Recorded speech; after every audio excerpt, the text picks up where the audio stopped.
বিসমিল্লাহির রহমানির রহিম। আসসালামু আলাইকুম।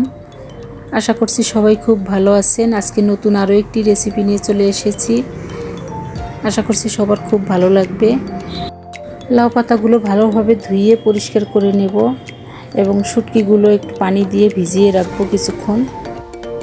এখন চুলোয় একটা প্যান বসিয়ে দেব। প্যানে লাউ পাতাগুলো দিয়ে সামান্য একটু লবণ দিয়ে ঢেকে দেব। লাউ পাতা থেকে পানিটা বের হয়ে আসবে। এভাবে ভর্তাটা অনেক টেস্টি হয়, অবশ্যই বাসায় ট্রাই করে দেখবেন, খেতে খুব সবাই পছন্দ করবে। লাউ পাতাটা সিদ্ধ হয়ে গেছে, এখন এটা নামিয়ে নেব। শুটকিগুলো ভালোভাবে গরম পানি দিয়ে ধুয়ে পরিষ্কার করে রেখে দিয়েছি। চুলোতে আবার প্যান বসিয়ে দিয়ে রেগুলার রান্নার তেল দিয়ে দেব। দিয়ে এখানে কাঁচামরিচ, পেঁয়াজ এবং রসুন দিয়ে দেব এবং ধোয়া শুটকিগুলো এখানে দিয়ে দেব।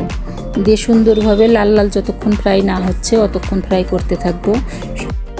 এখন সিদ্ধ করে যে রেখেছিলাম লাউ পাতা, সেটা হাত দিয়ে চাপ দিয়ে দিয়ে পানিটা বের করে নিব। নিয়ে তারপরে লাউ পাতাটা দিয়ে দেবো এখানে, দিয়ে সুন্দরভাবে ফ্রাই করে নেব। অনেক সুন্দর লাল লাল করে ফ্রাই হয়ে গেছে এবং সুন্দর একটা ফ্লেভার আসছে। এটা আসলে লোভনীয় খাবার, সবার পছন্দ হয়, খেতে সবাই পছন্দ করে। এখন এটাকে আমি পাটায় পিষে নেব। এটা আমি দেখাতে পারি নাই, অফ ক্যামেরায় করেছি।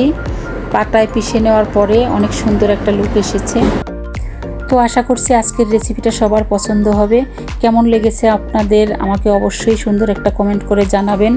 আজকে এই পর্যন্তই। সবাই ভালো থাকবেন, সুস্থ থাকবেন। আল্লাহ হাফেজ।